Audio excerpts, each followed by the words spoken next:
All around the world throughout the ages, different forms of media have taken the world by storm. From The Hobbit and Lord of the Rings to newer media used via Twitter and such, like The Sun Vanished. However, one of the most impactful forms of media out there, debatably at least, is the Dragon Ball franchise. Starting out in February of 1984 in Jump magazine, Dragon Ball follows the adventures of a young boy named Son Goku and his wacky adventures through life and death.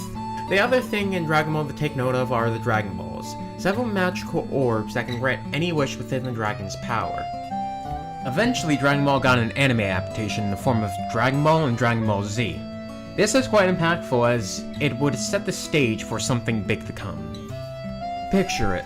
It's pretty late out, and it's late 90s. It's just now turning about, I would say, 10? And something comes on. Children are watching it intensely. But what is it? I can answer that. Dragon Ball Z. When coming to the West, Dragon Ball Z took the world by storm, and it was all the talk of the late 90s and early 2000s.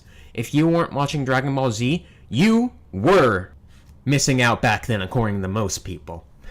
All good things come to an end, however, and sadly, the manga ended, and the anime was not too far behind, ending in only April of 1996, around a year after the manga.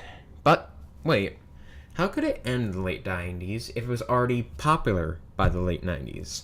Well, that's where Funimation and English dubbing comes in. You see, Dragon Ball was made in Japan, and due to that, Dragon Ball was not brought into the West until the late 90s.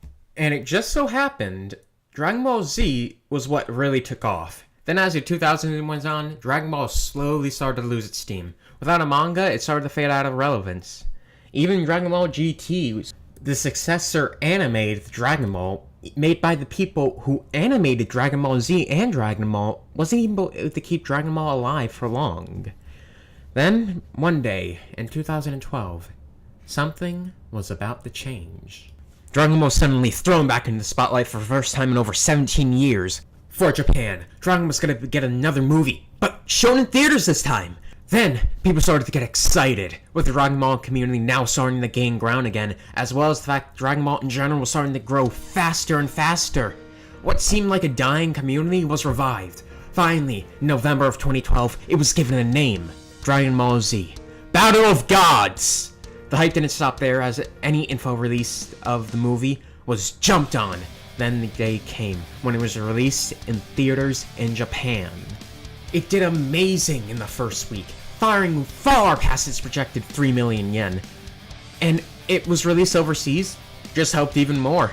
In the end, it took over 52 million US dollars. However, it never stopped.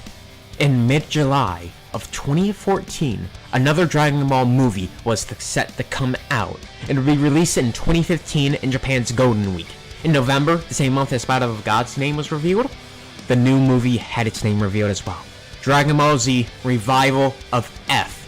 When it was released, reactions were rather mixed, but it did manage to bring in over 10 million more US dollars than Battle of Gods, with over 64.8 million being its final amount.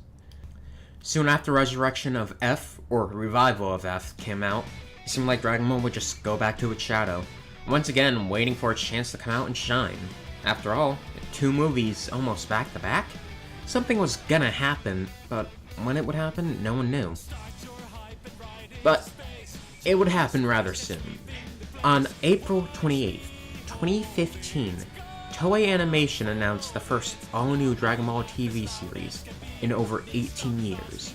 And once again, Dragon Ball's name would be known around the world. Then, on June 5th, it finally appeared. Dragon Ball Super. In this retrospective, I will be going over each arc individually in order to keep things basic, and give people an easy place to jump in if they want to learn about this topic or that topic. I will be tackling animation, characters, plot, music, etc. This is going to fully cover Dragon Ball Super.